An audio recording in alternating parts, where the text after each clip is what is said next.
हर खबर पर होगी आपकी पकड़।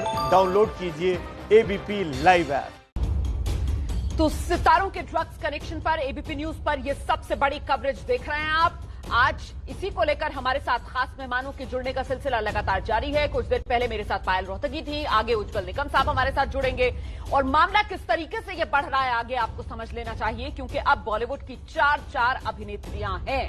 ये 4 ए लिस्टर्स, 4 बड़े चेहरे, जिसमें सबसे महत्वपूर्ण चेहरा हो जाता है दीपिका पादुकोण का। दीपिका पादुकोण को एनसीबी ने कल बुलाया है समन जारी करके पूछताछ में शिरकत करने के लिए। आज रकुलप्रीत सिंह को बुलाया था। इसके अलावा 26 सितंबर को सारा अली खान, श्रद्धा कपूर को बुलाया है। रकुलप्रीत अब तक नहीं पहुंची है एनसीबी के दफ्तर। रकुलप्रीत के वकील की तरफ से कहा गया है कि रकुलप्रीत को तो कोई एनसीबी का समन मिला ही नहीं है। एनसीबी की तरफ से कहा जा रहा है कि देखिए, ये महज भटकाने की कोशिश है जो रकुलप्रीत की तरफ से की जा रही है। इसके साथ ही फैशन डिजाइनर सिमोन खंबाटा को भी समन दिया गया था एनसीबी की तरफ से, और सिमोन खंबाटा सुबह करीब 9:30 बजे एनसीबी के दफ्तर पहुंच गई हैं। पूछताछ इस वक्त सिमोन खंबाटा से चल रही है। अच्छा, इस बीच बड़ी खबर आ रही है, मुंबई में एनसीबी की छापेमारी चल रही है कई जगहों पर। कल पूछताछ के लिए बुलाए गए टीवी कलाकार सनम जौहर और एबिगेल पांडे की निशानदेही पर यह छापेमारी की जा रही है। एनसीबी के बलाड स्टेट ऑफिस में कल इन दोनों से पूछताछ की गई थी।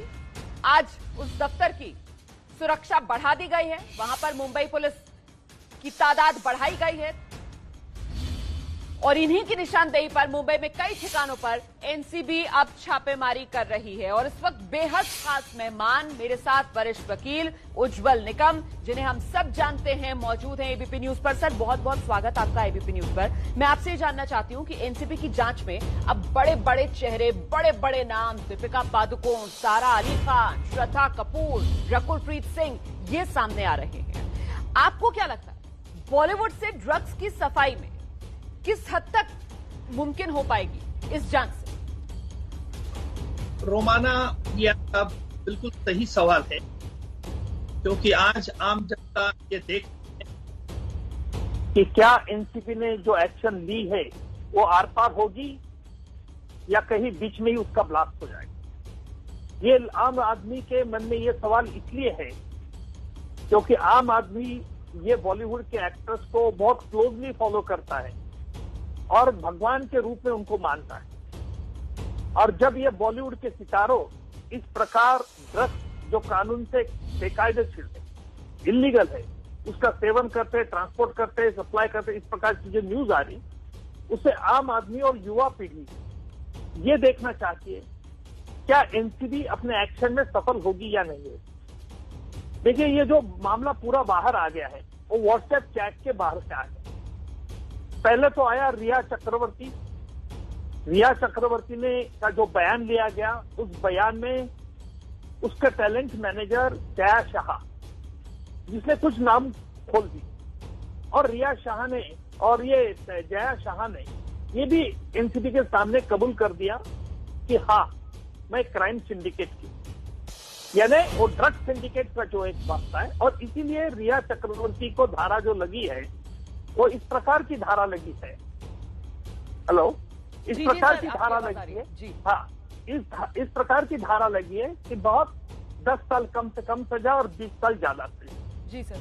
अब यह मामला जो दीपिका पादुकोण का है जी, दीपिका पादुकोण की टैलेंट मैनेजर जो करिश्मा प्रकाश, इनके व्हाट्सएप चैट में सुन, इन्होंने हैश कहा, यानी हशीश, और जिसमें वीड, ये 2 शब्द का इस्तेमाल किया गया है, गांजा। अब ये दोनों व्हाट्सएप चैट में कहा गया कि हैश ना, वीड नहीं चाहिए, ये कहा गया। आपने जिस तरीके से रिया चक्रवर्ती का जिक्र किया, अच्छा, एनसीबी ने जिस तरीके से अदालत के सामने ये बात कही कि साहब ड्रग सिंडिकेट, उसकी तह तक पहुंचने के लिए जरूरी है रिया चक्रवर्ती सलाखों के पीछे रहे, यही एक बड़ा आधार बना कि रिया चक्रवर्ती को अभी तक तो जमानत मिली नहीं है। मैं आपसे ये जानना चाहती हूं सर कि जब बॉलीवुड और ड्रग्स इसकी बात होगी तो क्या डी कंपनी कहीं पीछे रह जाएगी, या बट नेचुरल अब यहां पर डी कंपनी का इन्वॉल्वमेंट जो बॉलीवुड के साथ है वो भी सामने निकल कर आएगा? देखिए, एनसीबी का ये सिर्फ मकसद नहीं है कि छोटी मोटी कंजम्पशन है कहां से। एनसीबी का दौरा बहुत बड़ा है, स्कोप बहुत बड़ा है। एनसीबी को ये खोजना होगा कि ये पूरा ड्रग कहाँ से सप्लाई होता है, क्या पाकिस्तान, अफगानिस्तान, क्या डी गैंग और कहीं से होता है। देखिए ये माल एनसीबी को इन एक्टर को तलाशी के पीछे या पब्लिसिटी स्टंट नहीं करना होगा। एनसीबी को इसकी जड़ तक जाना होगा ताकि आम आदमी का विश्वास और बढ़ सकता है कि भाई ये ड्रग्स बॉलीवुड में आते कहाँ से, कौन ड्रग्स सिंडिकेट है, कौन कौन से मेंबर थे, कहाँ से मैन्युफैक्चर होता है, कहाँ से सप्लाई होता है, तभी हम इस पर कुछ एक्शन ले सकते हैं।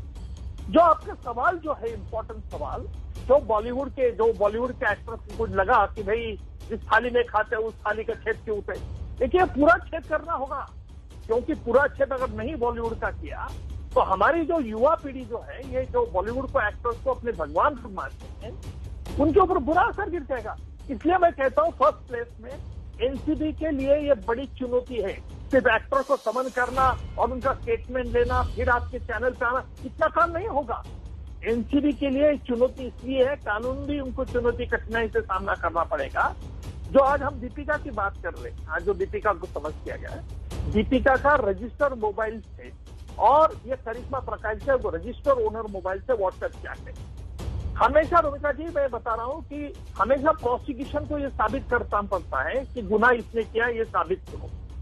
लेकिन अगर व्हाट्सएप पे और रजिस्टर ओनर है दोनों भी जी, तो कानून ये समझता है कि उसमें व्हाट्सएप चैट आपने ही लिखी है, आप ही सेवन करते हैं। इसलिए उनको ये बताना होगा कि भाई ये हैश यानी हशीश गांजा क्या मामला है, क्यों लिए रखे, कंजम्पशन कर रहे थे कि सप्लाई कर रहे। ये अभी एनसीबी के ऊपर बर्डन नहीं है, बर्डन अब उनके ऊपर है क्योंकि उनके रजिस्टर होने से। दूसरी अहम चीज जो है वो कंजम्पशन की, क्या कितने मात्रा में कंजम्पशन करते हैं। देखिए ये बात इंपॉर्टेंट इसलिए है कि जया शाह ने जो कन्फेशन दे दिया एनसीबी के सामने, जहां तक मैंने सुना है, और उसने बताया कि ड्रग सिंडिकेट के मेंबर है और ड्रग सिंडिकेट के मेंबर होने के कारण इसमें से कई नाम आ गए। अभी तो सिर्फ फीमेल एक्टर्स आ गए, मेल एक्टर्स भी आ सकते हैं। और मुझे लगता है कि एनसीबी को कदम बहुत सख्ती से उठाना होगा। सर आपने ये जो बात कही है ना, मैं इसी पर दरअसल आना चाह रही थी, क्योंकि बहुत से लोगों के मन में ये सवाल है, जो आपने एक और शब्द इस्तेमाल किया था कि पब्लिसिटी स्टंट ना बनकर रह जाए। तो बहुत से लोगों के मन में ये सवाल है कि देखिए ना, अभी एनसीबी की जांच जिस तरीके से बढ़ रही है, ये तो एक के बाद एक हीरोइनों के नाम सामने आ रहे हैं, हीरोइंस के कंजम्पशन को लेकर, मतलब इस तरीके की बातें कही जा रही है, उसे बहुत हल्के में मजाक में लिया जा रहा है। लेकिन आप किस तरीके से देख रहे हैं एनसीबी की जांच को? दरअसल ये क्या समझा जाए कि एनसीबी बहुत फूक कर, और मामला अगर एनसीबी आगे बढ़ाए तो वो अदालत में टिके भी, इस हिसाब से एनसीबी कदम अपने आगे बढ़ा रही है?